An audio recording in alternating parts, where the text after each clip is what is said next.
I want to tell you a story tonight, a memory that's been drifting through my mind like a leaf on water. It's about fishing, about a day I spent with my grandfather when I was just a boy, not much older than, 7 or 8, I suppose. A simple day, really. Nothing dramatic or exciting in the way the world measures such things, but it was perfect. One of those days that stays with you your whole life, that you carry in your heart like a treasure. So just relax there now, let your breathing slow down, and come with me back to that time, that place. Let's walk there together, slow and gentle, and maybe in the walking, in the remembering, you'll find some peace, some quiet, some rest. It started the night before, actually. My grandfather had come by after supper, the way he often did in those days. He lived just a few miles down the road, and he'd drive over in his old truck, the one that rattled and wheezed, but kept going year after year. He and my father would sit on the porch and talk about crops and weather and whatever else men talked about while the light faded and the crickets started their evening song. I was supposed to be getting ready for bed, but I'd snuck back downstairs, sitting quiet on the steps where I could hear them, but they couldn't see me. Just listening to the rumble of their voices, the occasional laugh, the comfortable silences between people who knew each other well.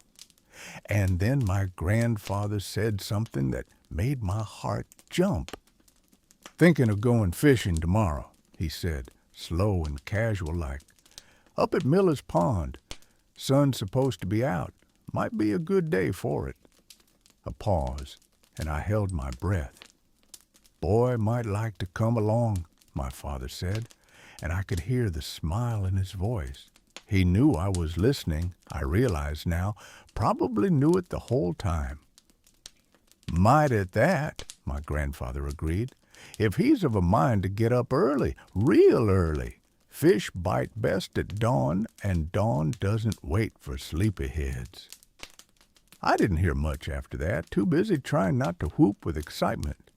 Fishing, with grandfather, at Miller's Pond, which I'd heard about but never seen. It was like Christmas had come early. I went to bed without being told, practically ran up those stairs and climbed under the covers. But I couldn't sleep, not for the longest time. Too excited, too full of anticipation. I lay there in the dark, listening to the sounds of the house settling, to my parents moving around downstairs, to the night sounds outside my window, an owl hooting somewhere off in the distance, the rustling of leaves in the big oak tree, my own heart beating fast with excitement. Eventually, I must have drifted off because the next thing I knew, there was a gentle hand on my shoulder, shaking me awake. "Time to get up, son," my father whispered. "Your grandfather's here." The room was still dark, that deep dark that comes before dawn, and for a moment I couldn't remember why I was being woken up. Then it all came flooding back. Fishing. Today. Now. I got dressed faster than I ever had, pulling on my dungarees and my favorite shirt, the blue one that was getting a bit small, but I loved anyway. Thick socks and my sneakers laced up tight. Ran downstairs, trying to be quiet, but probably making more noise than if I'd just walked normal. My grandfather was in the kitchen with my father, drinking coffee that smelled strong and dark. He looked at me and smiled, this slow, warm smile that crinkled the corners of his eyes. "Morning, boy," he said. "You ready to catch some fish?" "Yes, sir," I said, trying to sound calm but probably vibrating with excitement. "Have you eaten?" my mother asked, appearing from somewhere with that way mothers have of always being exactly where they need to be. I shook my head. Eating was the last thing on my mind. "Can't go fishing on an empty stomach," she said, and she set about making me breakfast while my grandfather and father talked. Eggs and toast, eaten quickly, washed down with milk. My stomach was too fluttery with excitement to really taste it, but I cleaned my plate because that was the rule. "Got everything we need in the truck," my grandfather said when I was done. "Poles and tackle and bait. Brought an extra rod for you, one that's just about your size." We said our goodbyes, my mother kissing my forehead and telling me to mind my grandfather, my father reminding me to watch my step around the water. And then we were out the door, into the cool pre-dawn air, and climbing into my grandfather's truck. The interior smelled like him, tobacco and old leather and something else, something indefinably grandfatherish. The seat was cracked vinyl that had been patched with tape in places, and the floor mat was worn through. But it was clean, everything in its place, the way he kept things. He started the engine, which coughed a few times before catching and settling into a rough idle. "She's got a few miles on her," he said, patting the dashboard affectionately, "but she'll get us there." And we pulled out onto the road, the headlights cutting through the darkness, the only vehicle moving in the sleeping world. I'd ridden in my grandfather's truck before, plenty of times, but this felt different, special. It was just the two of us, heading out on an adventure, and the whole day stretched ahead full of possibility. I sat up straight, trying to see everything, even though there wasn't much to see in the dark.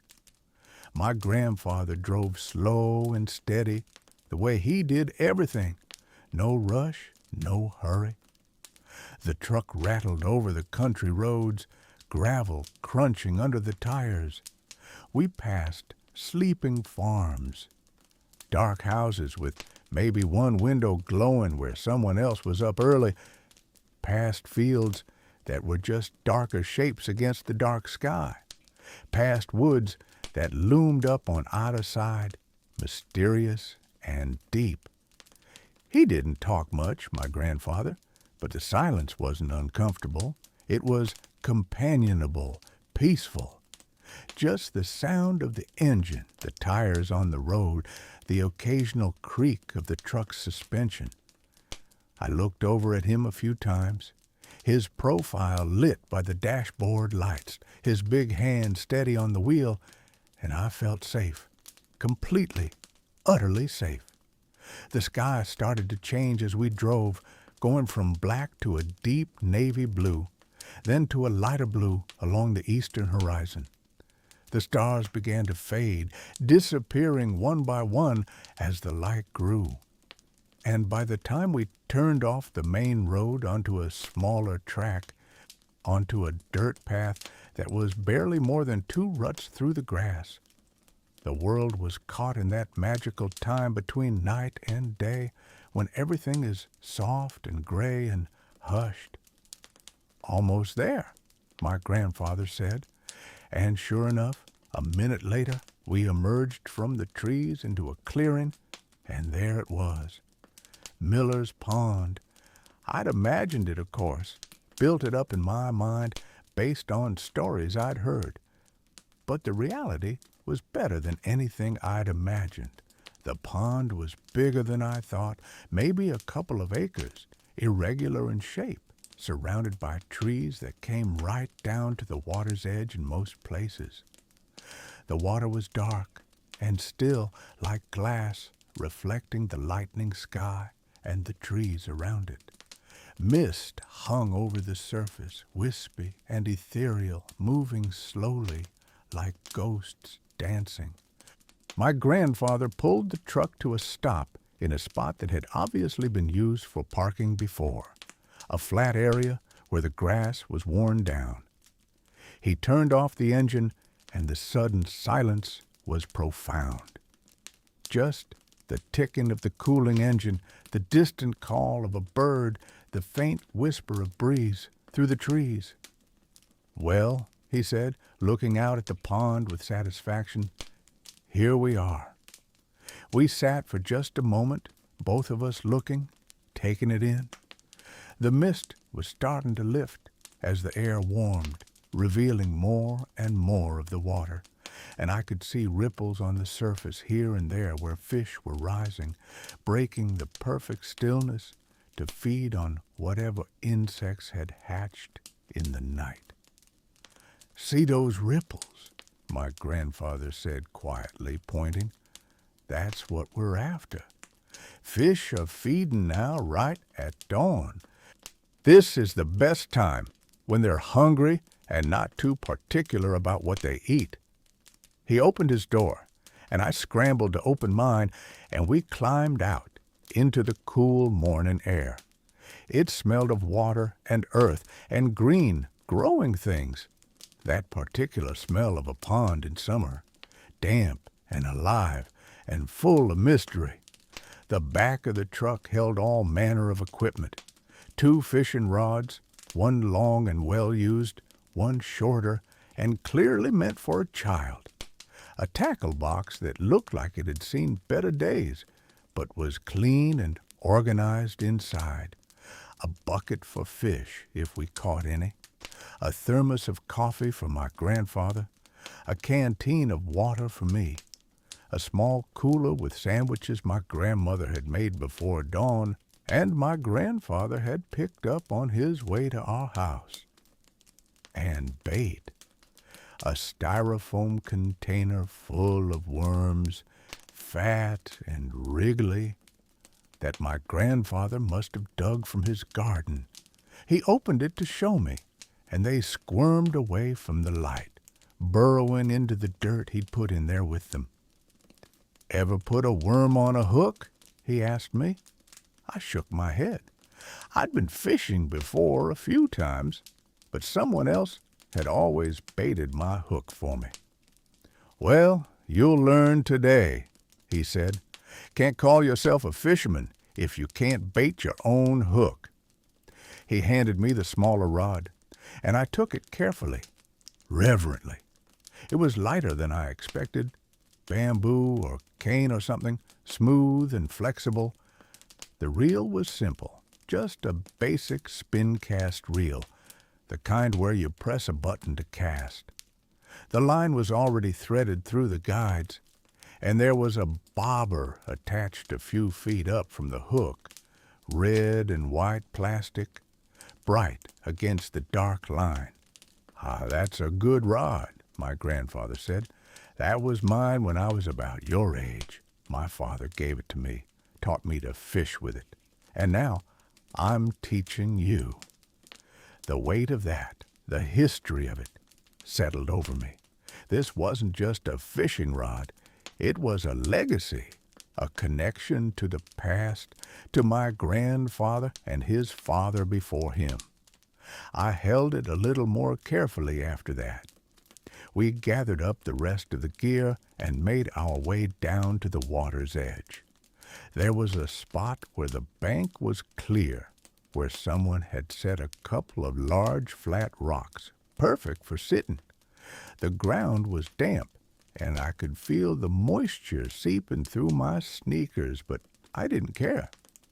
My grandfather set down the tackle box and opened it. Inside was a marvel of organization. Little compartments holding hooks of different sizes, weights, and sinkers, extra line, bobbers, lures of various colors and shapes. He selected what he needed with the ease of long practice, and then he turned to me.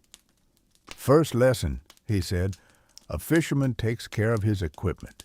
You keep your hooks sharp, your line untangled, your rod clean. You treat your tools with respect, and they'll serve you well. You neglect them, and they'll let you down when you need them most. Same as anything in life, really. He showed me how to check the line for weak spots, how to tie a proper knot attaching the hook. His big finger's surprisingly dexterous with a thin line. This is called an improved clinched knot, he said. Good, strong knot. Learn this, and you'll always be able to attach a hook. I watched carefully, trying to memorize the movements. Loop the line through the eye of the hook, and wrap it around itself 5 or 6 times. Thread the end through the loop by the eye, then through the big loop that formed. Pull tight. He made it look easy. Now you try, he said, handing me a practice hook and a length of line. My fingers felt clumsy and thick, and the line kept slipping. The hook wouldn't cooperate. But my grandfather was patient, showing me again, guiding my hands, never making me feel foolish for struggling. Takes practice, he said. Everything worth doing takes practice. You keep at it, and one day you'll be able to tie this knot in the dark, in the rain, with your eyes closed. Muscle memory. Eventually I got it, or something close enough that my grandfather approved.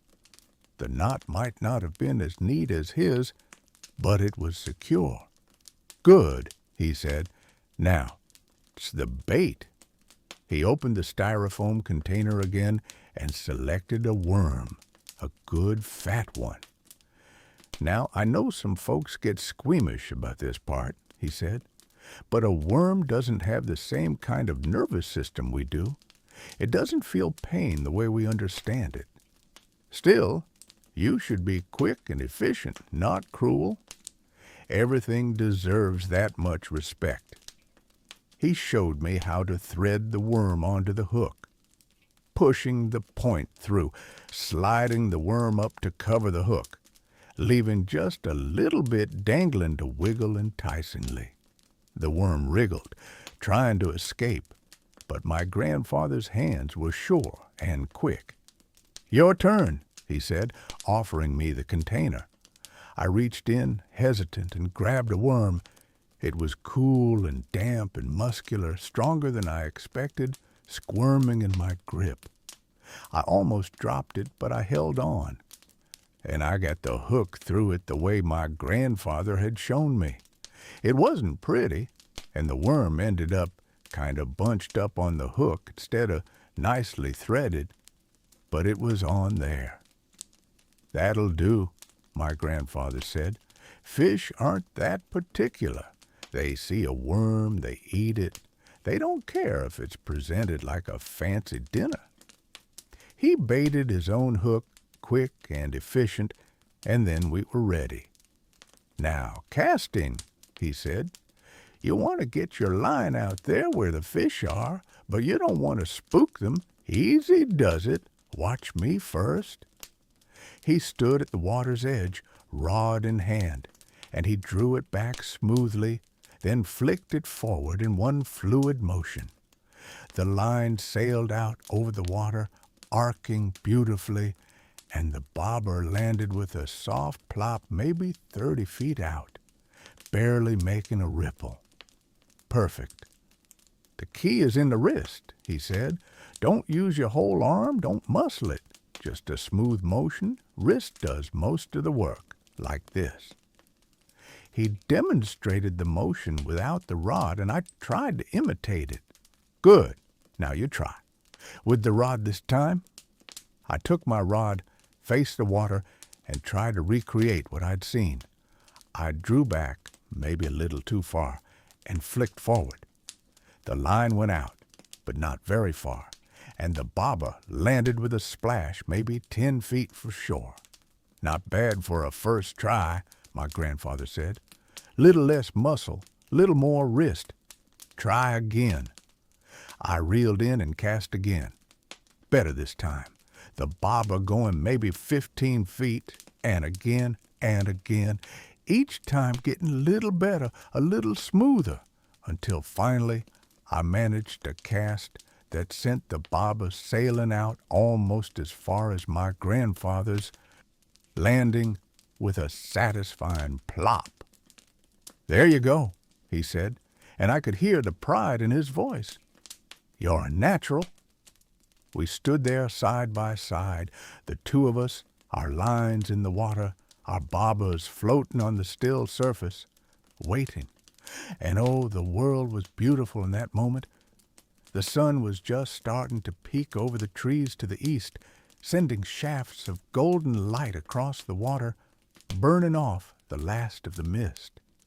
The pond came alive with light and color, no longer dark and mysterious, but green and silver and dancing.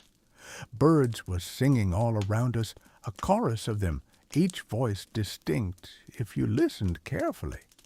Robins and cardinals and chickadees and others I couldn't name.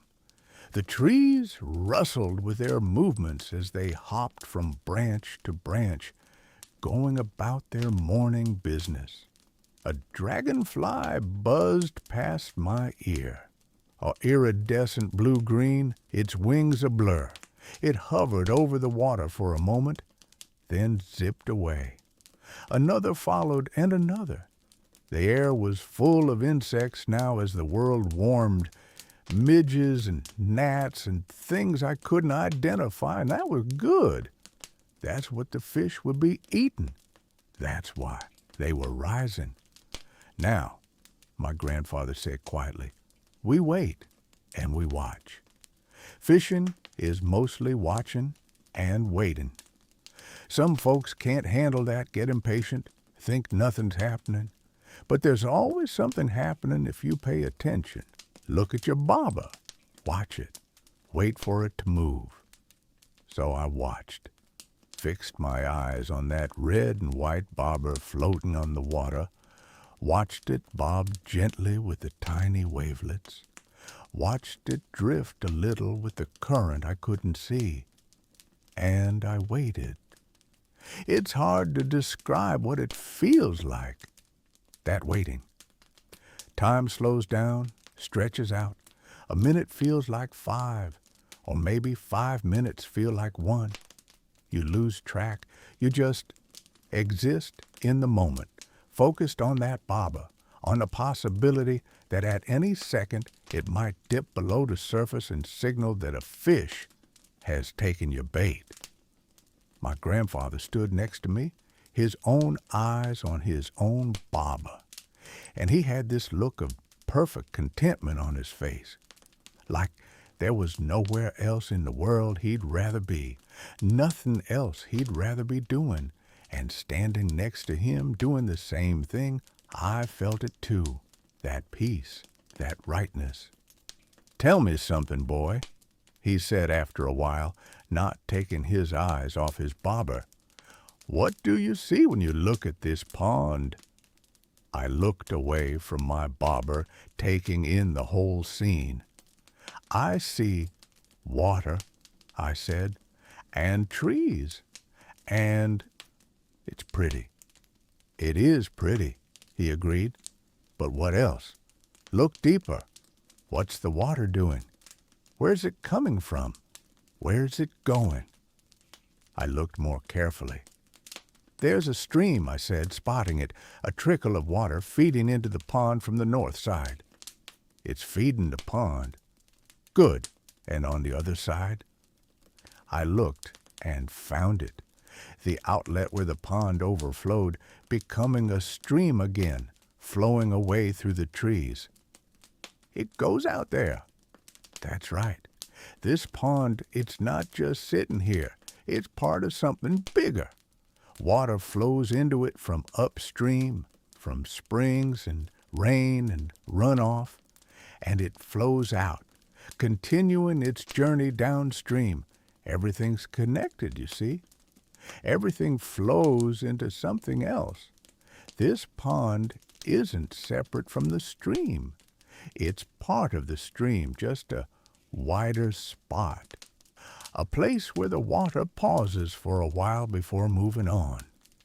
He paused, and I could tell he was getting at something deeper than just geography. People are like that too, he said. We're part of something bigger, something flowing. Your great-great-grandparents, people I never knew. They flowed into my grandparents, who flowed into my parents, who flowed into me. And I flow into your father, and he flows into you. And one day you'll flow into your children, and they'll flow into theirs. We're all connected, all part of the same stream. We're here for a while, like the pond, and then we flow on. But what we do while we're here, that matters. We can be a place of peace and beauty and life, like this pond. Or we can be something else. It's up to us.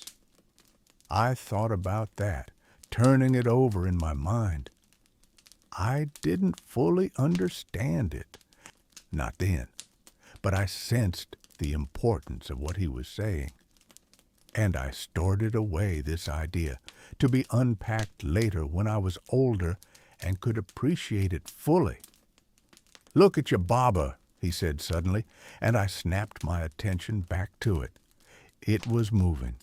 Not much, just a little twitch, but definitely moving. My heart started pounding.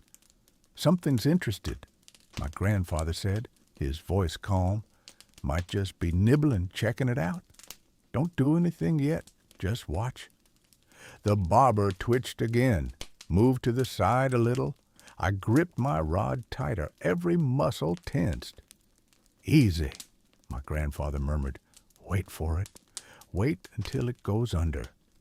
The bobber dipped, came back up, dipped again, lower this time, and then suddenly it shot under the surface, disappearing completely. Now, my grandfather said, set the hook. Pull up quick. I yanked up on the rod, maybe a little too enthusiastically, and I felt it. Weight, resistance, something alive on the other end of my line, pulling, fighting. I got one, I shouted, all calm, forgotten in the excitement.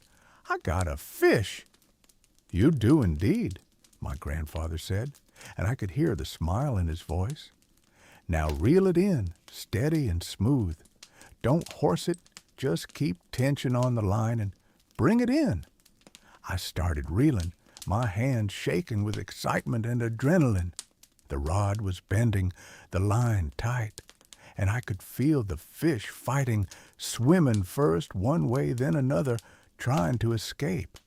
But I held on, kept reeling, and gradually, inch by inch, I brought it closer. That's it, my grandfather encouraged. You're doing fine, nice and steady. The fish broke the surface, thrashing, and I got my first look at it. Not huge, maybe the length of my hand, but to me it was the greatest fish ever caught. Silver sides flashing in the sun, fins spread wide, mouth open around my hook. Bluegill, my grandfather said.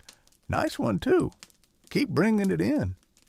I reeled it all the way to shore, and my grandfather reached down and grabbed the line, lifting the fish out of the water.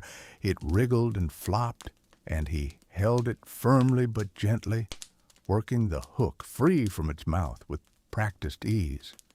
Want to hold it? He asked. Did I ever?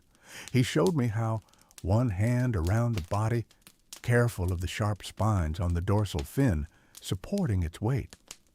The fish was cool and slippery, muscular, alive in my hands. Its gills opened and closed. Its eyes looked at me, and I felt a strange mixture of triumph and something else. Guilt? Sympathy? I'd caught it, taken it from its home, and now it was struggling to breathe. Should we keep it? My grandfather asked. It's big enough. Your grandmother could cook it up for supper. I looked at the fish, at its desperate movements, and something in me knew what the answer should be. Can we let it go? I asked. My grandfather smiled, a warm, approving smile. We can, he said. That's a good choice. This pond has been good to us, and this fish put up a fine fight. He's earned his freedom. He took the fish from me and crouched at the water's edge, lowering it gently into the pond. For a moment, the fish just sat there, stunned, and then with a flick of its tail it was gone, disappearing into the dark water. "There he goes," my grandfather said. "Back to his home. He'll be smarter now, more cautious. Might be harder to catch next time, but that's all right. It's not really about catching fish, you know." "It's not?" I asked, confused. That seemed like exactly what fishing was about. "Well, it is and it isn't," he said, straightening up. "Sure, it's nice to catch fish. There's skill in it, satisfaction, and if you need food, there's purpose in it. But mostly, fishing is about being here, about paying attention, about being patient and present, about spending time with people you care about, making memories. The fish are almost beside the point." He baited my hook again, and we cast our lines back out, and we settled in to wait some more. The sun was higher now, well clear of the trees, and the air was warming. I could feel it on my skin, on my face, that gentle warmth that promised a beautiful day. The insects were out in force, a buzzing and flitting, and occasionally one would land on me, a tickle I'd brush away absently, my eyes still on my bobber. We fished in comfortable silence for a while. My grandfather caught one, a decent-sized bass that he admired before releasing it back into the pond. "Big enough to keep," he said, "but like you said, maybe we should let them swim free today. The pond's been generous. We don't need to be greedy." I caught another bluegill, smaller than the first, and released it myself this time, feeling the satisfaction of setting it free, watching it dart away. The morning wore on, measured not by the clock, but by the movement of the sun across the sky, by the changing light on the water, by the slow building of heat in the air. "Getting warm," my grandfather said eventually. "Fish are going to stop biting soon, or get down into the deeper, cooler water where they're comfortable. Might be time for a break." We reeled in our lines, set the rods carefully against a tree, and my grandfather retrieved the cooler from the truck. We settled on those flat rocks, and he opened it up to reveal sandwiches and fruit and cookies. "Your grandmother got up early to make these," he said, unwrapping a sandwich and handing it to me. "She wanted to make sure we were well fed." The sandwich was simple, ham and cheese on homemade bread with a little mustard, but it tasted incredible. Maybe because I was hungry from the early morning and the excitement. Maybe because we were sitting by this beautiful pond in the sunshine. Maybe because my grandmother had made it with love. Probably all of those things. We ate slowly, peacefully, watching the pond. A turtle surfaced out in the middle, its head just breaking the water, looking around before disappearing again. A great blue heron landed on the far shore, standing still as a statue, waiting for an unwary fish to come too close. "My father used to bring me here," my grandfather said, gazing out over the water. "When I was about your age, this was his favorite fishing spot. He knew every inch of this pond, knew where the big fish liked to hide, knew the best times to come. He tried to teach me all of it, and I tried to learn, but mostly I just remember being with him. The actual fishing, the details, they're fuzzy, but the feeling of it, the peace of it, being with him in this place he loved, that I remember clear as day. He took a bite of his sandwich, chewed thoughtfully. "He died when I was 16, he continued. Seemed young to me then, though he was near 60. Heart just gave out one day. He was plowing the field, and he sat down to rest, and he didn't get back up. We found him there, peaceful like, as if he'd just dozed off." There was sadness in his voice, but also acceptance. This had happened long ago, and he'd made his peace with it. "I missed him something terrible," he said. "Still do, sometimes. But you know what? I can come here, to this pond, and I feel close to him. I can almost see him standing right over there, casting his line, patient and peaceful. I can hear his voice giving me advice, telling me to slow down, to pay attention, to enjoy the moment. He's gone, but he's not gone. You understand? He's in me, in the things he taught me, the values he passed on, the love he showed me. And now I'm trying to pass those same things to you." He looked at me, his eyes serious but kind. "One day I'll be gone too," he said. "That's just the way of things. Everything flows on, remember? But when I am, I hope you'll remember days like this. I hope you'll come to places like this pond and feel me with you. And I hope you'll bring your own children or grandchildren and pass it on, the way it's been passed to you. That's how we live on, through the people we touch, the love we share, the moments we create." I didn't know what to say to that. It was too big, too heavy for my young mind to fully process. But I felt it in my chest, in my throat, a tightness that was love and loss and connection all tangled together. "I'll remember," I said, my voice small. "I know you will," he said, and he put his arm around my shoulders and pulled me close for just a moment. Then he let go and finished his sandwich, and the heavy moment passed, lightening again. We ate our cookies and drank from the canteen, and then my grandfather stretched out on his back in the rock, his hat over his face. "Think I'll rest my eyes for a bit," he said. "You can explore if you want, but stay where I can hear you. Don't go in the water, and watch out for snakes." I promised I would be careful, and I set off to explore while he rested.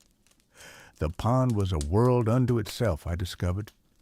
Walking around the shore, I found all sorts of treasures, smooth stones worn by water, interesting shapes that fit perfectly in my hand, a feather from some bird brown and barred with white, the dried husk of a dragonfly nymph clinging to a reed, the creature that had lived in it long since transformed and flown away. I crouched at the water's edge and looked into the shallows. Tiny fish darted about, minnows, too small to be worth catching, but fascinating to watch.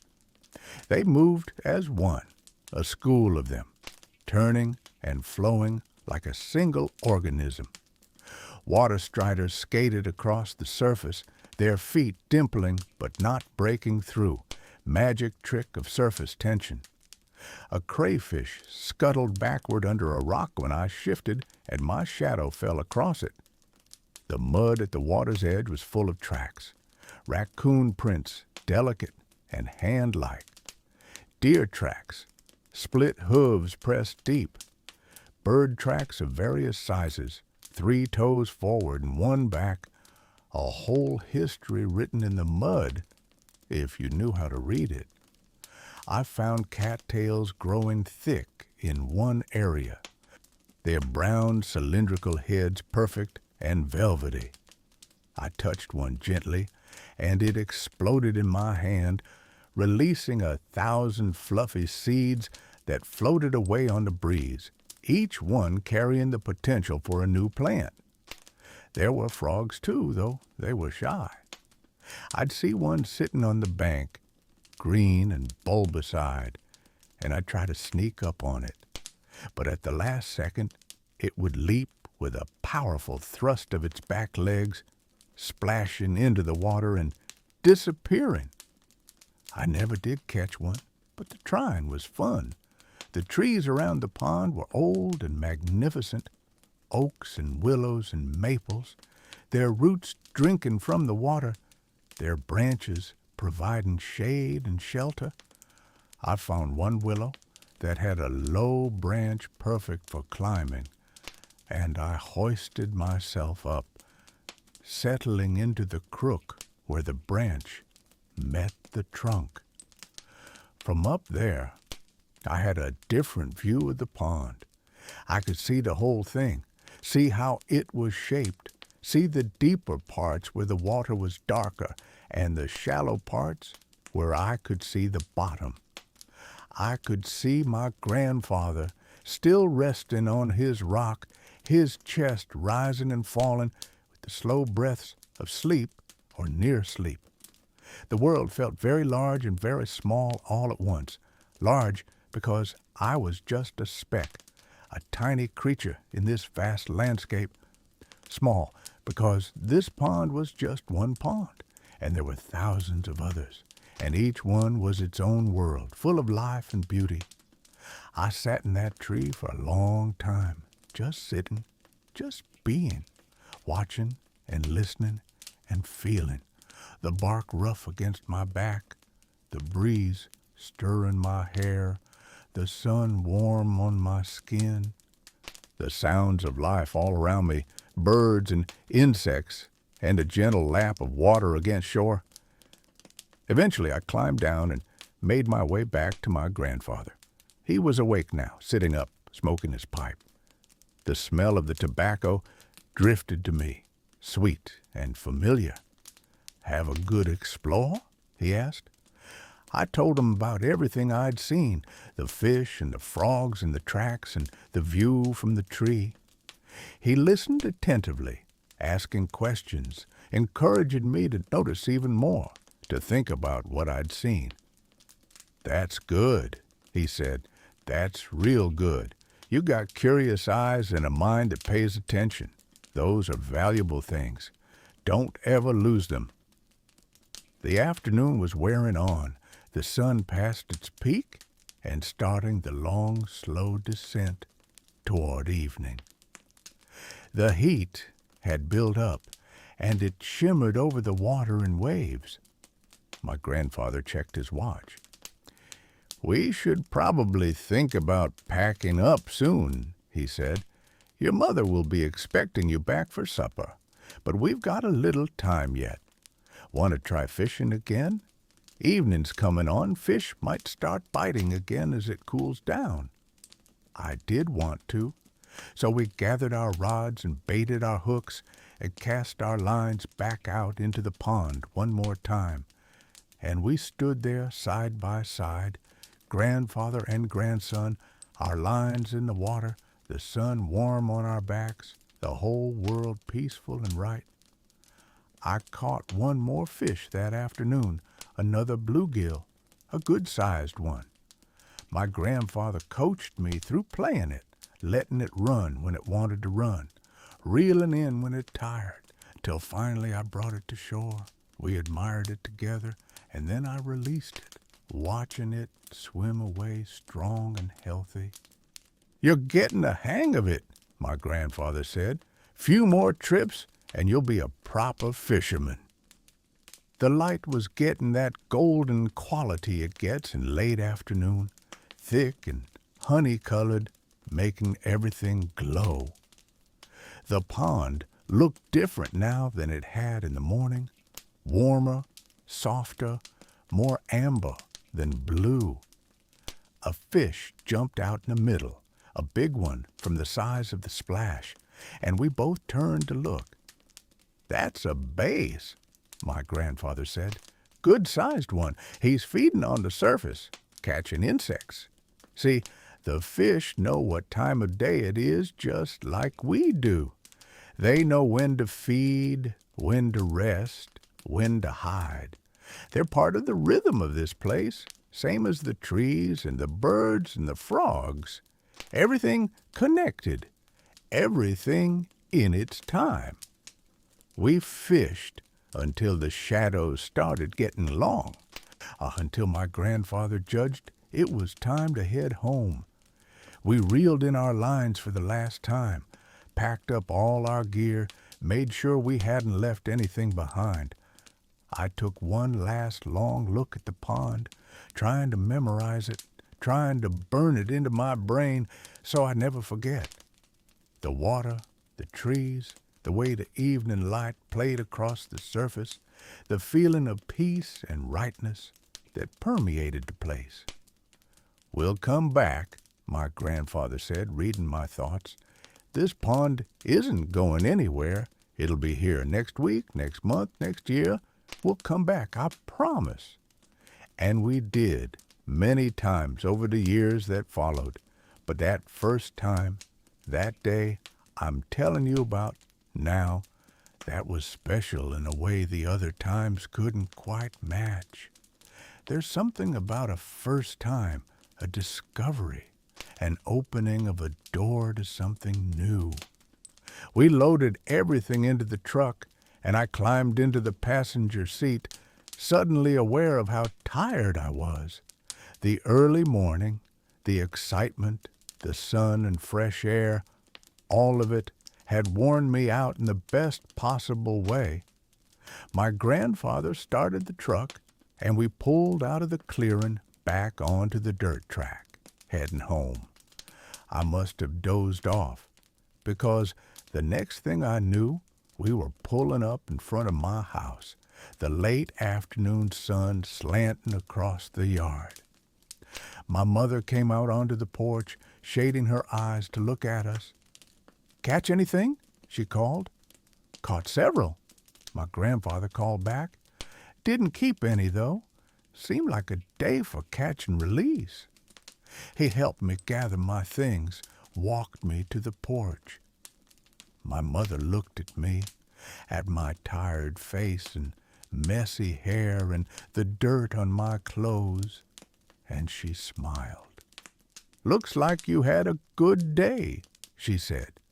"The best," I said, and I meant it with all my heart. My grandfather tousled my hair. "You did good today, boy, real good. You got the makings of a fine fisherman, and more importantly, you've got the makings of a fine man. You were patient and respectful and present. Those are good qualities. Hold on to them." He turned to go, and I watched him climb back into his truck, watched him drive away with a wave, and I went inside to clean up for supper, to tell my parents about my day, to relive every moment of it in the telling. That night, lying in bed, I thought about everything that had happened. The early morning start, the drive through the dark, the first sight of the pond, the casting and the waiting and the catching, the sandwich by the water, my grandfather's stories, the exploration, the climbing, the watching, and learning. But most of all, I thought about the feeling of it, the peace, the connection, the sense of being exactly where I was supposed to be, doing exactly what I was supposed to be doing, with exactly the right person. My grandfather had given me a gift that day, though I didn't fully appreciate it until much later. He'd given me his time, his attention, his knowledge. He'd given me access to a place he loved, shared it with me, made it mine too. He taught me not just about fishing, but about patience and observation and respect for nature, about being present, about the connections that run through families, through time, and lying there in the dark, tired and happy and full of good memories, I drifted off to sleep with the image of the pond in my mind, the sound of the water lapping at the shore, or the feeling of the rod in my hand and my grandfather beside me. That day became a touchstone for me, something I'd return to in memory again and again throughout my life. When things got hard or confusing, I'd think about the pond, about standing there with my grandfather, about the simplicity and peace of it. It would center me, calm me, remind me of what mattered. And as I grew older, as I had children of my own and eventually grandchildren, I understood more and more what my grandfather had been doing. He'd been passing something on, not just fishing skills, though those too, but a way of being in the world, a capacity for wonder and attention, an appreciation for simple pleasures, a sense of connection to nature and to family and to the great flow of time that carries us all. I took my own children fishing when they were young, to that same pond when I could, to others when I couldn't, and I tried to do for them what my grandfather had done for me. Slow down, pay attention, be present, share not just the activity, but the philosophy behind it, the love that motivated it. And now that I'm old myself, now that I'm the grandfather, I do the same with my grandchildren, take them fishing, teach them to bait a hook and cast a line and wait with patience. Tell them stories about my grandfather, about the pond, about the long chain of connection that links us all. And sometimes, sitting by the water with a grandchild beside me, I can feel my grandfather there too. Feel his presence, his approval, his love continuing on through me to this new generation. The stream flowing ever onward, but still the same stream, still the same water. That's the gift he gave me. Really, not just one perfect day, though it was that, but a template, a model for how to be, how to love without saying it in words, how to teach through showing, how to find and share peace, how to be fully present with another person, giving them the gift of your time and attention, and that gift keeps giving, keeps rippling outward, touching lives even decades after he's gone. That's the power of a single day, of a simple thing like going fishing. It seems small in the moment, just an old man and a young boy with fishing rods by a pond. But it's not small at all. It's everything. The pond is still there, you know. I haven't been in a few years. My old bones don't like the walk down to the water much anymore. But I hear it's still there, still beautiful, still peaceful, still hosting fishermen and dreamers and grandfathers teaching grandchildren the things that matter. And in my mind, I go there often. Close my eyes, and I'm there, 8 years old again, standing next to my grandfather, watching my bobber float on the still water, waiting with patience for something to happen or for nothing to happen, and being completely content either way. Now let me tell you more about those fishing days, dear one, because that first trip to the pond, beautiful as it was just the beginning. My grandfather and I, we went back many times over the years that followed, each trip different, each one special in its own way, but all of them woven from the same thread of peace and connection and quiet joy. Just settle in there a little deeper now. Let your body relax even more than it already has.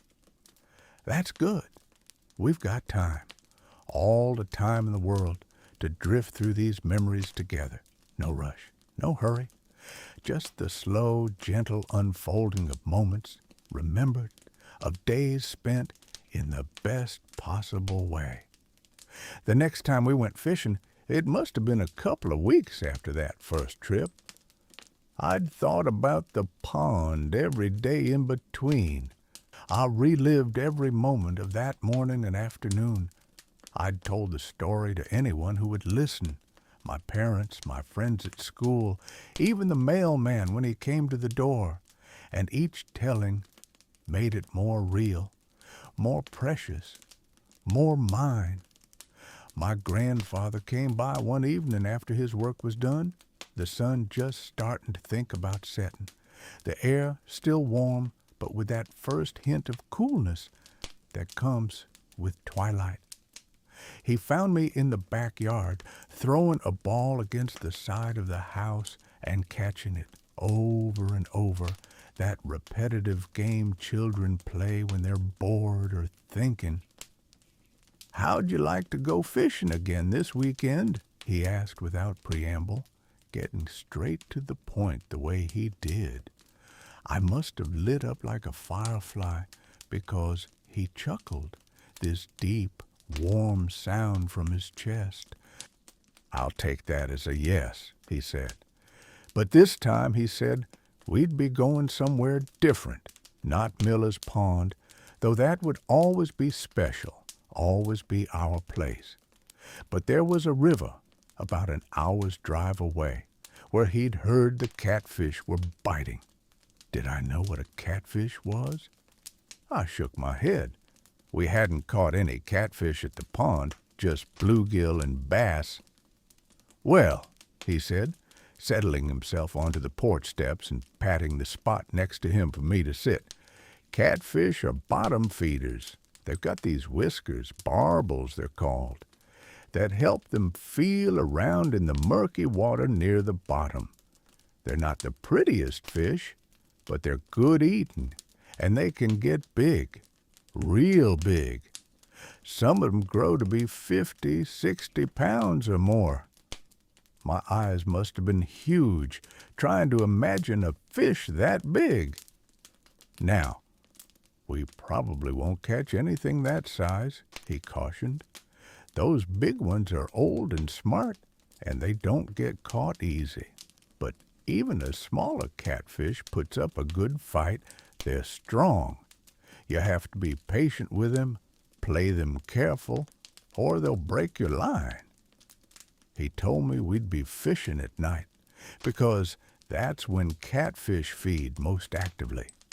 Night fishing. The very word sent a thrill through me. I'd never been out at night except for special occasions, and the idea of being out in the dark by the river, fishing, it seemed like the greatest adventure imaginable. "Your parents said it's all right," he continued, "long as I have you home by a reasonable hour and make sure you're safe. We'll go Saturday evening, fish through twilight and into the night. See what we can catch." Saturday felt like it would never come, but of course it did, the way Saturdays always do. The days between crawled by with that particular slowness time has when you're young and anticipating something wonderful. But finally, Saturday afternoon arrived, and I was waiting on the porch with my little overnight bag packed. My mother had insisted I bring a jacket and long pants for when the night got cool. When my grandfather's truck pulled up, this time we had different equipment, heavier rods, sturdier line, bigger hooks, and different bait, too. Not worms, but chicken livers which my grandmother had gotten from the butcher and which smelled, well, strong, very strong. "Catfish love these," my grandfather said, showing me the container of livers, reddish purple and slippery. "The smellier the better, far as they're concerned. They find their food by smell, you see, since they're often feeding in water too murky to see in. So you want bait that really puts out a scent." The drive to the river took us through country I didn't know, roads I'd never been on. We passed through small towns, just a few buildings clustered around a crossroads, then back out into farmland. The sun was lowering, painting everything in that rich golden light of late afternoon, and I watched it all pass by the window, storing it up, this adventure, this journey into new territory. My grandfather told me about the river we were going to. It was bigger than the stream that fed Miller's Pond, wide and slow-moving, with depths that varied from a few feet to 20 or more. It had carved its path through this land over thousands of years, he said, patient and persistent, always finding the way forward, always flowing toward the sea. Rivers are like time, he said, always moving, always changing, but also always the same. You can't step in the same river twice, some old philosopher said, because it's always new water flowing past.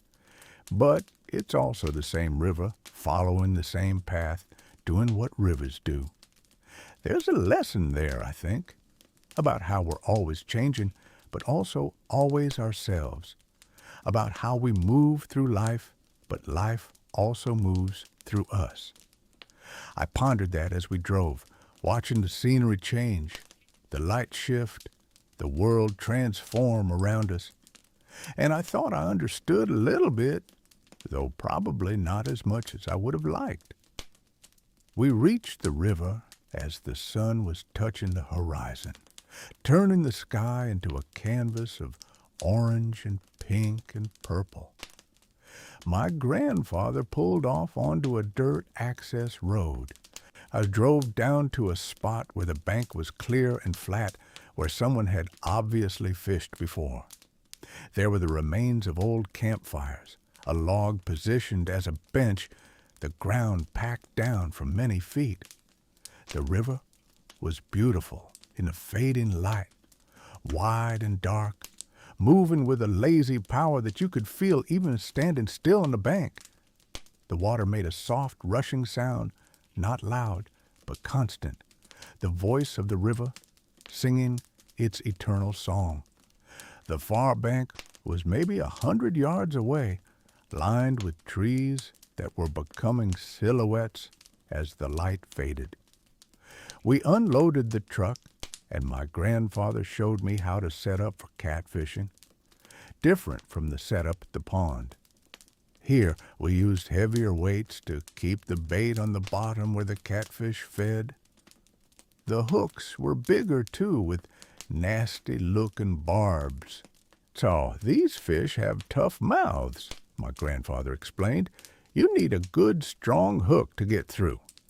And you need to set it hard when you get a bite, not like those bluegill that basically hook themselves. Catfish, you have to really give it a good yank to drive the hook home.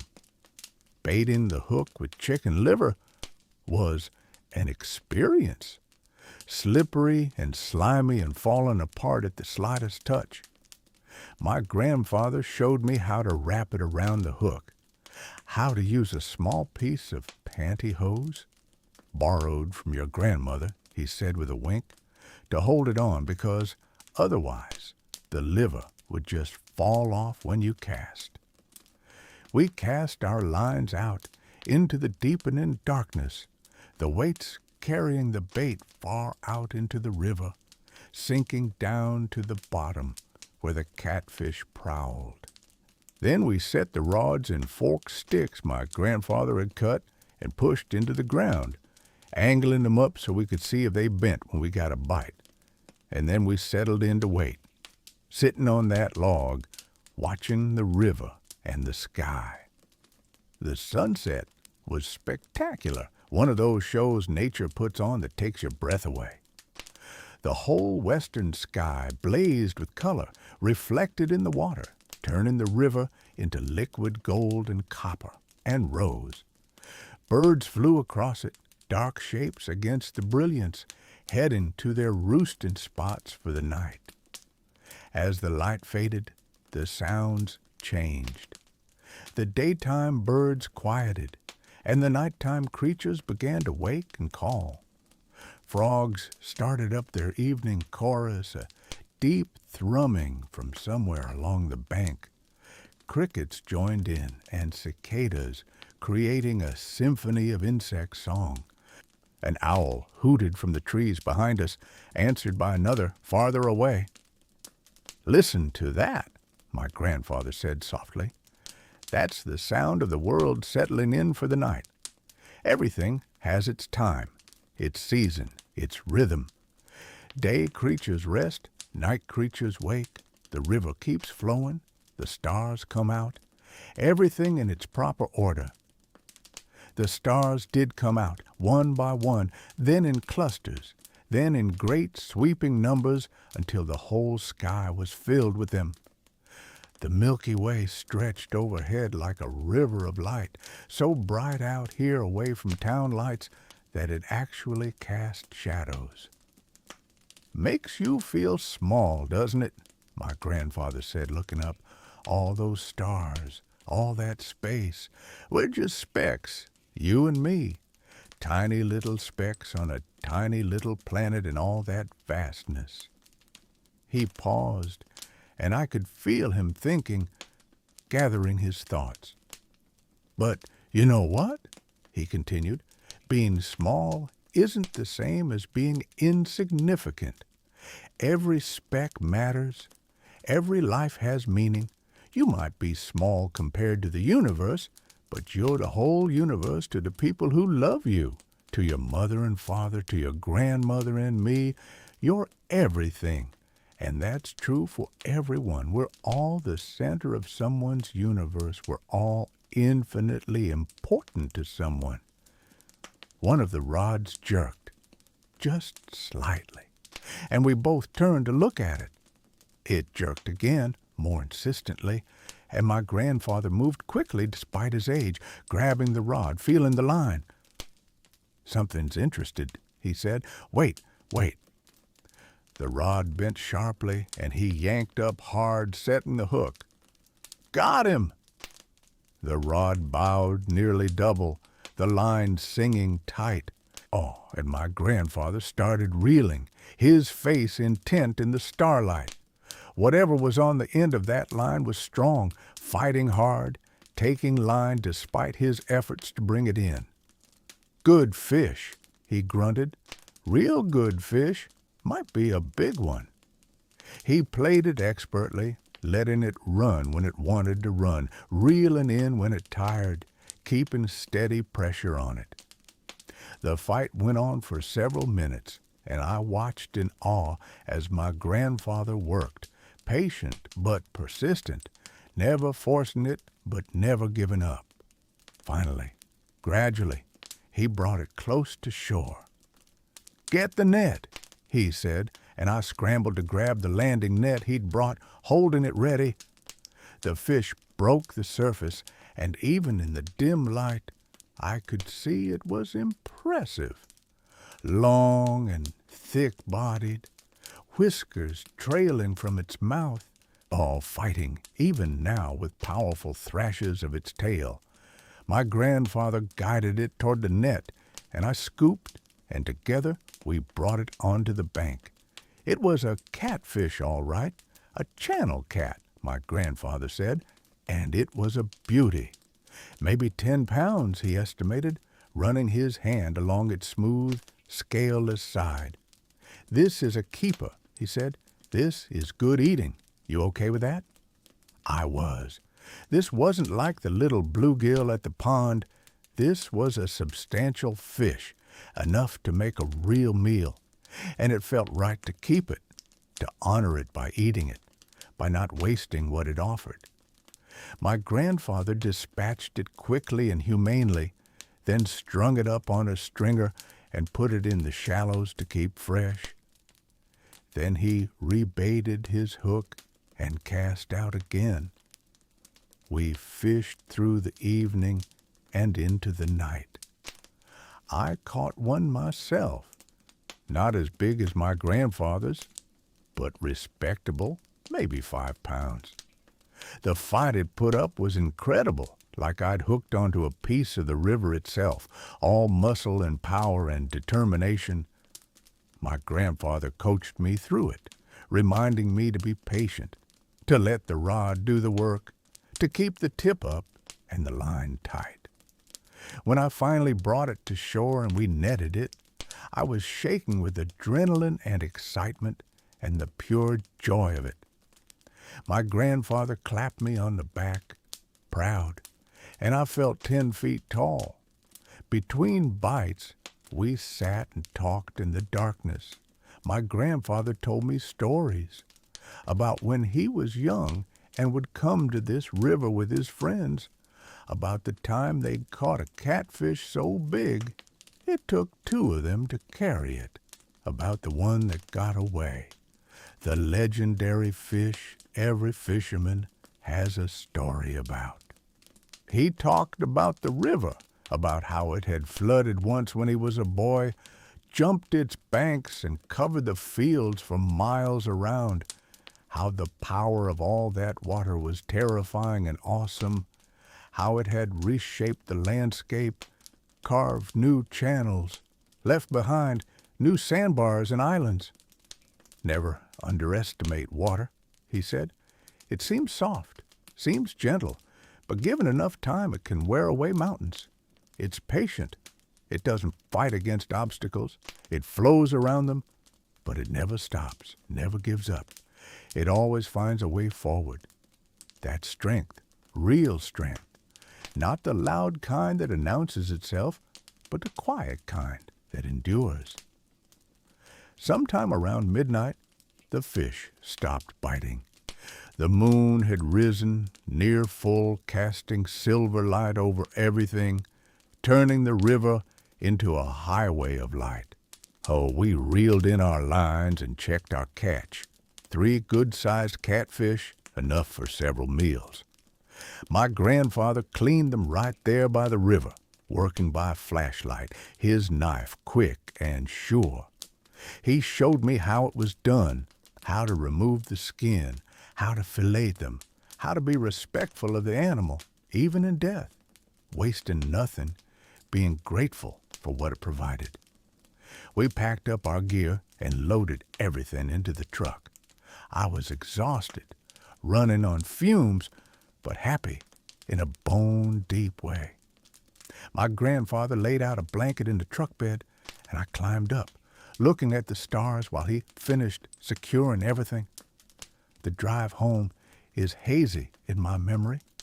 I must have dozed, lulled by the motion of the truck and the lateness of the hour.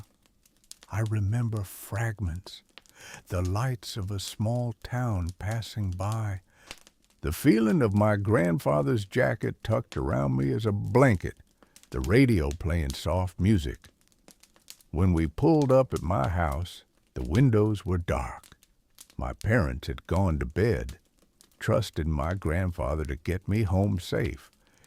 He walked me to the door, making sure I got in all right, and then he was gone, driving off into the night with a wave. I stumbled upstairs, barely managing to get my dirty clothes off before falling into bed. And I slept the sleep of the completely exhausted, deep and dreamless, not waking until late the next morning when the sun was already high. My mother made me tell her all about it over a late breakfast, and I did, the words tumbling out, trying to capture the magic of it. The sunset, the stars, the fight of the fish, the quiet conversations in the darkness. She listened with a smile, occasionally asking questions, clearly pleased that I'd had such a good time. Later that day, my grandfather brought over the cleaned fish, and my grandmother cooked them for Sunday dinner. Fried up crispy in cornmeal, they were delicious, sweet and mild and flaky, and they tasted better for knowing where they'd come from, for having been part of catching them, for the whole experience that had brought them to the table. "Best catfish I ever tasted," my father declared, and my grandfather winked at me across the table. These fishing trips became a regular thing, my grandfather and me, not every week, but often enough that I always had one to look forward to. Sometimes We'd go to Miller's Pond in the daytime, sometimes to the river at night. Once we went to a lake a couple hours away where the fishing wasn't particularly good, but the scenery was spectacular. All mountains and pine trees and water so clear you could see 20 feet down. Each trip taught me something new, not just about fishing, though I learned plenty about that, about different techniques and baits and how to read water and understand what fish wanted, but about life, about being a person, about what mattered. My grandfather taught through example more than words. He showed me how to be patient by being patient himself, how to be observant by pointing out things I would have missed, how to be respectful of nature by the way he treated it, never taking more than we needed, always cleaning up our spots, releasing fish when it made sense to do so. He taught me about preparation. That's about taking care of equipment, about being ready for different situations. Hope for the best, prepare for the worst, he'd say, and he always had what we might need. Extra line in case we got tangled, a first aid kit in case someone got hooked, rain gear in case the weather turned, food and water in case we were out longer than planned. He taught me about persistence. There were days when we didn't catch anything, when the fish just weren't biting no matter what we tried, and he never got frustrated or upset. "That's fishing," he'd say with a shrug. "Some days they bite, some days they don't. You take what comes, and you're grateful for the time, regardless." One trip in particular stands out in my memory. It was autumn, the world painted in golds and reds and oranges, the air crisp and cool. We went to a small creek that fed into Miller's Pond, upstream where the water ran fast and clear over rocks. "Trout," my grandfather said when I asked what we were after. "This creek is stocked with trout every fall. Beautiful fish, and they fight like crazy. You'll like this?" We hiked along the creek, walking upstream, looking for a good spot. The creek was maybe 20 feet wide here, rushing and bubbling, creating little pools and eddies. The trees overhead were glorious, their leaves backlit by the sun, and they dropped occasional leaves that floated on the current like little boats. We found a place where the creek widened slightly, where there was a deep pool below a small waterfall. "Perfect trout water," my grandfather said. They'd be holding there, or resting in the slower water, but close enough to the current to grab any food that washed down. The technique was different here. Lighter line, smaller hooks, and for bait we used salmon eggs, bright orange spheres that we threaded carefully onto the hook. "Trout love these," my grandfather said. "They're like candy to them." The casting was different, too, more delicate. We had to get the bait into the pool without spooking the fish, without making too much commotion. My grandfather demonstrated a graceful flick that sent the line sailing out to land with barely a ripple. I tried to imitate him, and my first few attempts were clumsy, the line splashing down or getting tangled in the branches overhead. But he was patient, as always, showing me again, adjusting my grip, my stance, my timing. And then I got it, felt it click, and my line arced out beautiful and true, landing exactly where I wanted it. "Perfect," my grandfather said quietly. "Now let it drift. Let the current take it natural-like. The trout will think it's real food washing down." I watched my line drift through the pool, watched it swing around in the eddy, and I was so focused on it that when the strike came, it startled me. The line went tight, the rod bent, and I had just enough presence of mind to yank up and set the hook. The fight was different from catfish or bass. The trout was smaller, maybe a foot long, but it was fast and acrobatic. It actually jumped clear out of the water, tail walking across the surface, and I gasped at the beauty of it. Silver and pink and spotted, water droplets flying, lit up by the sun filtering through the trees. "Keep your tip up," my grandfather called. "Don't let it get slack." I fought it, my heart pounding, and gradually brought it in. My grandfather netted it, and we both admired it. A rainbow trout, beautiful beyond words, its sides iridescent, its spots like scattered jewels. "First trout," my grandfather said. "That's a milestone. You'll remember this one." He was right. I have remembered all these years later. Can still see that fish jumping, still feel the vibration of it fighting through the rod, still remember the pride and joy and wonder of that moment. We caught several more that day, taking turns, coaching each other, celebrating each fish. And when we'd had our fill of fishing, we sat on the rocks by the creek and ate the lunch my grandmother had packed, sandwiches and apples and cookies, while the water rushed past and the leaves drifted down around us. "You're getting good at this," my grandfather said. "Getting to where you don't need me so much. Pretty soon you'll be teaching your own kids how to fish." The thought seemed impossible. Me, grown up, with kids of my own.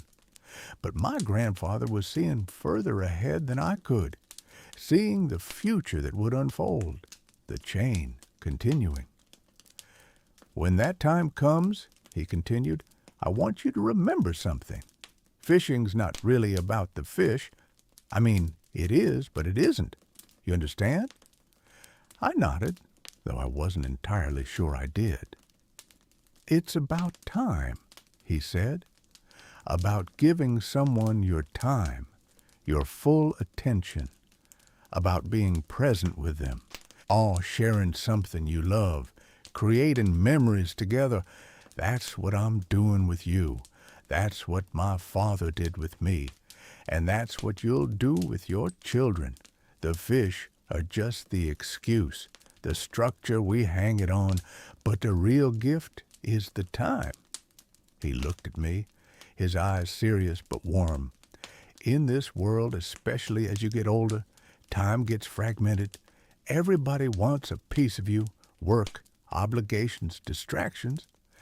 It gets harder and harder to just be with someone, fully present, not thinking about other things. But that's what people need most, especially children. They need to know they matter enough for you to stop everything else and just be with them." He picked up a pebble and tossed it into the creek, watching the splash. "These days we have together, they matter to me more than I can say. I hope they matter to you, too." "They do?" I said, my voice thick. "They really do." "Good," he said simply. And then he stood up, brushing crumbs from his pants. "Well, we should probably head back. Your grandmother will be wondering where we got to." The walk back down the creek, back to where we left the truck, felt both too short and perfectly timed. The sun was getting lower, the light more golden, and everything had that peaceful end-of-day feeling. As we drove home, I thought about what my grandfather had said, about time, about presence, about the real meaning behind our fishing trips. And I felt lucky, blessed, to have this man in my life, to have these experiences, to be given this gift that I was only beginning to understand the value of. The seasons changed, as seasons do, and our fishing adapted with them. Winter came, and we still fished, though less often. Ice fishing once, sitting in a little shelter on a frozen lake, jigging lines through holes we'd augured in the ice. That was a different kind of fishing, static and cold, but peaceful in its own way. The world simplified under snow, reduced to essentials, and there was something meditative about sitting in that little hut, watching the tip-up, waiting for the flag to pop that would signal a fish. Spring brought different opportunities. The fish were spawning, moving into shallows, and we could catch them in places we couldn't at other times of year. But my grandfather was careful about this, selective. Don't want to take them when they're spawning, he said. That's when they're most vulnerable, when they're doing the work of creating the next generation. We can fish, but we should release what we catch. Let them do their job. So we did, catching and releasing, enjoying the sport, but respecting the cycle, being part of the river's rhythm rather than working against it. Summer was the prime time, warm days and long evenings, and we made the most of it. Sometimes we'd fish from a boat, an old aluminum flat bottom that my grandfather kept at Miller's Pond. He'd row us out to the middle, and we'd drift, casting toward the shore, toward the structure where fish like to hide. I learned to row that summer, my grandfather teaching me the proper technique. Not splashing and thrashing, but smooth, even strokes. The oars dipping and pulling, moving the boat steadily and quietly. Smooth and steady, he'd say. That's how you get where you're going without wearing yourself out. We'd fish until sunset, sometimes past it, watching the light show over the water, and then row back in the twilight, the pond dark and mysterious, our wake glowing with bioluminescence, tiny organisms lighting up when disturbed. Magic, pure magic.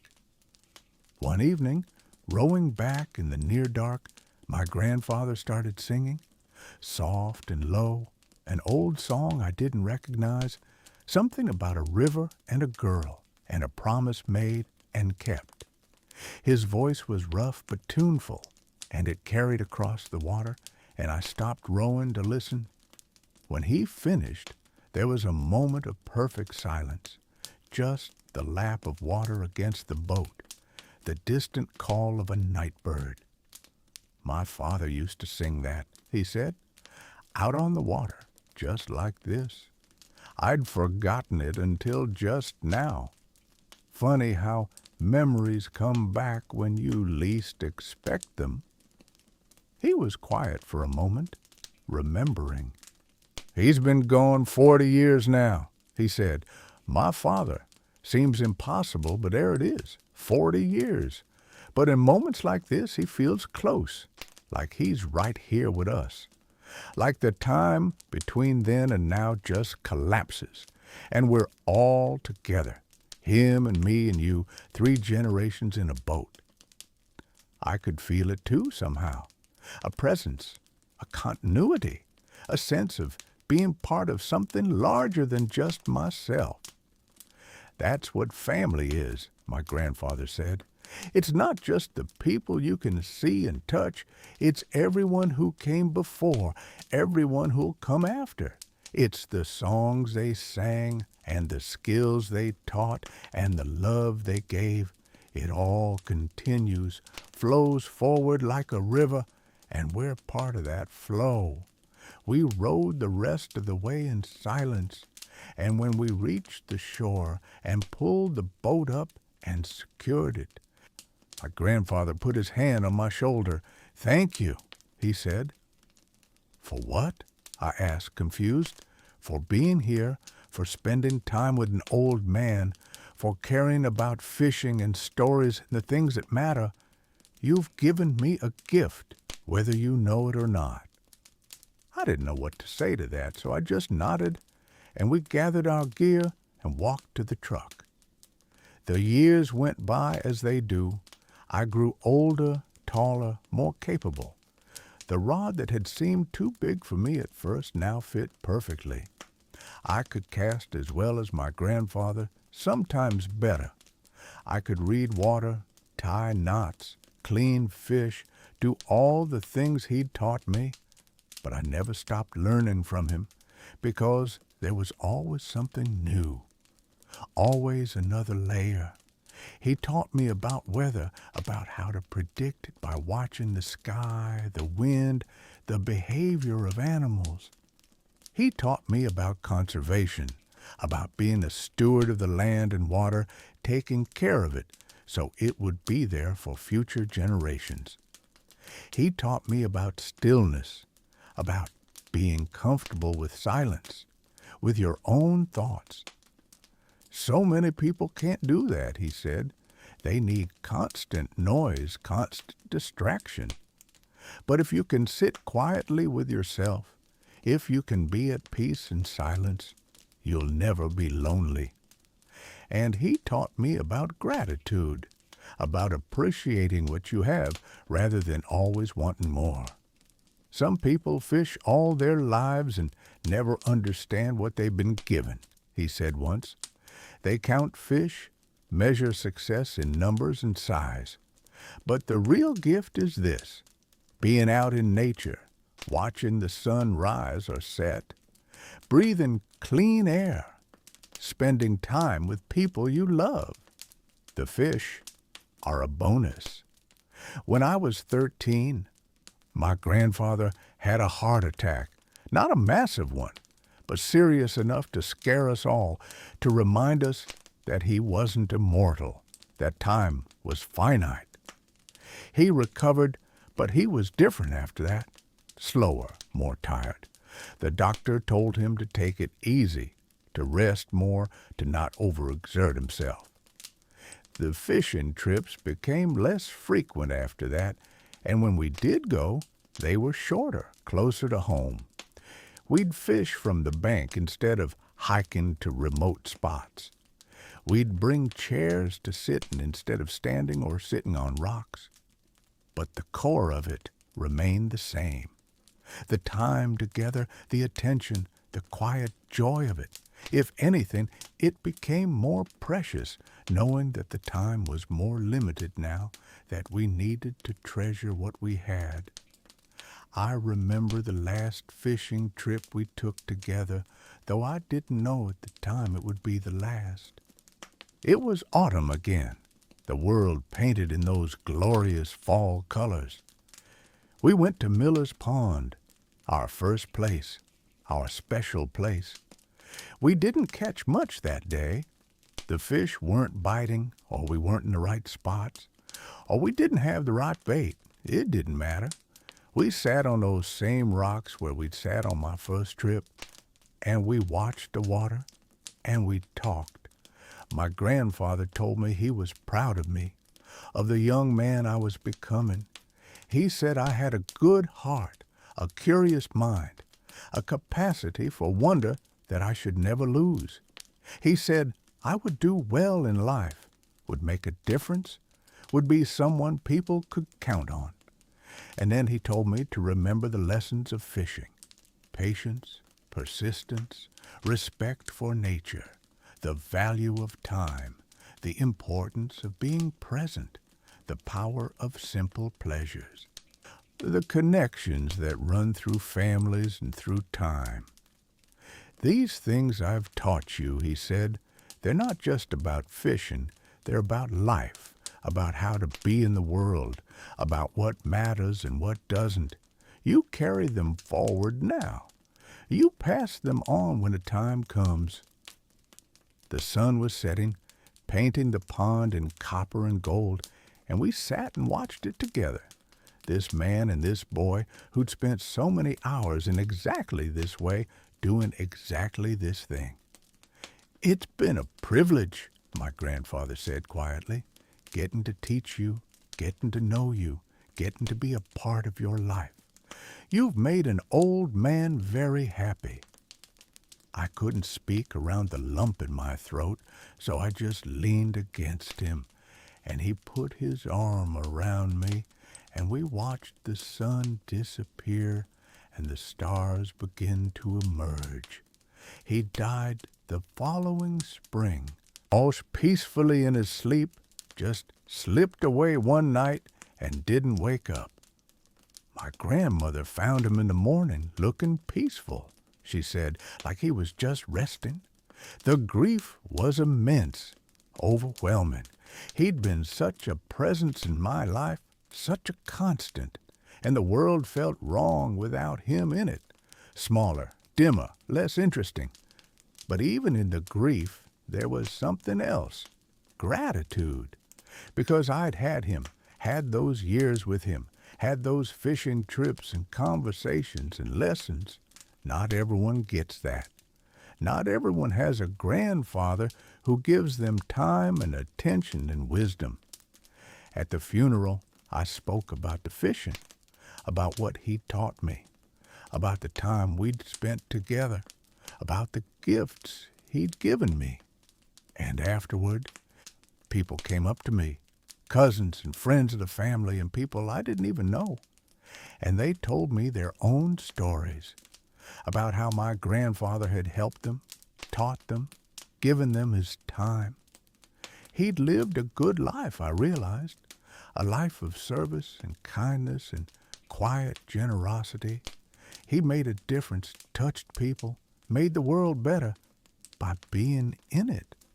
And I understood then what he'd been doing with me all along.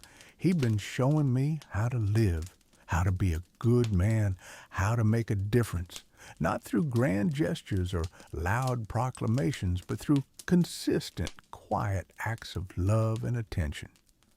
I kept fishing after he died, kept going to Miller's Pond, kept casting the line, kept watching the water. And every time I did, I felt him with me, heard his voice in my head, giving me advice, pointing things out, or teaching me still, even though he was gone. I took my own children fishing when they came along, my son first, then my daughter when she was old enough to show interest. And I tried to do for them what my grandfather had done for me, give them my time, my full attention, teach them patience and observation and respect, create memories that would sustain them. My son loved it as much as I had. We'd go to Miller's Pond, and I'd tell him stories about my grandfather, about the fish we'd caught, and the conversations we'd had. And I'd see my grandfather's lessons living on, passing through me to this next generation.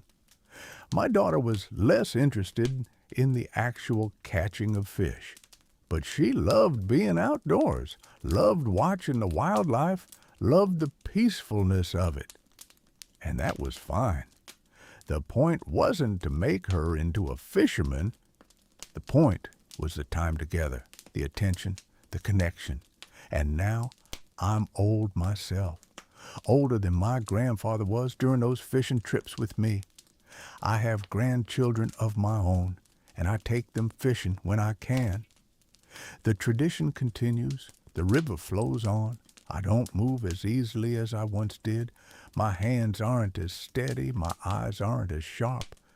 But I can still cast a line, still read water, still sit patiently waiting for a bite. And more importantly, I can still give a child my time and attention and wisdom such as I have. When I'm out there with my grandchildren on Miller's Pond or the river or wherever we happen to be, I can feel my grandfather there too. His presence in the way I bait a hook, in the advice I give, in the patience I show.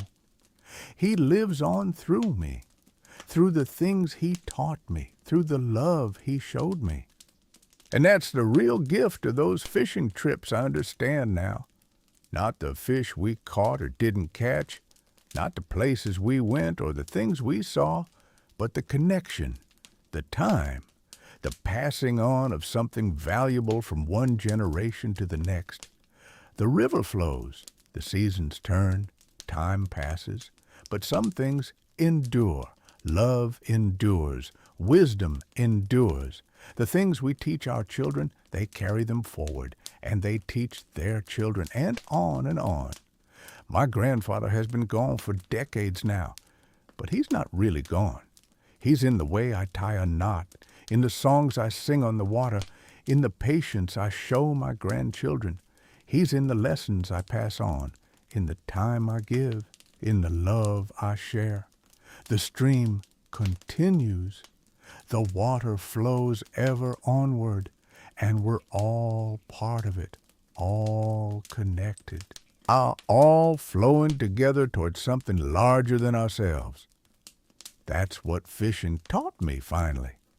Not how to catch fish, though I learned that too, but how to be part of the flow, how to accept change while honoring the past, how to give myself to the present moment while preparing for the future, how to love, really. That's what it comes down to. How to love fully and well, how to show that love through actions and time and attention, how to leave a legacy not of things but of moments, of memories, of love passed on. So rest now, dear one. Let these memories wash over you like water, gentle and soothing. Let them carry you into peaceful sleep, into dreams of ponds and rivers, and the people who loved you enough to take you there. You're held in a stream of love that flows from the past through the present into the future.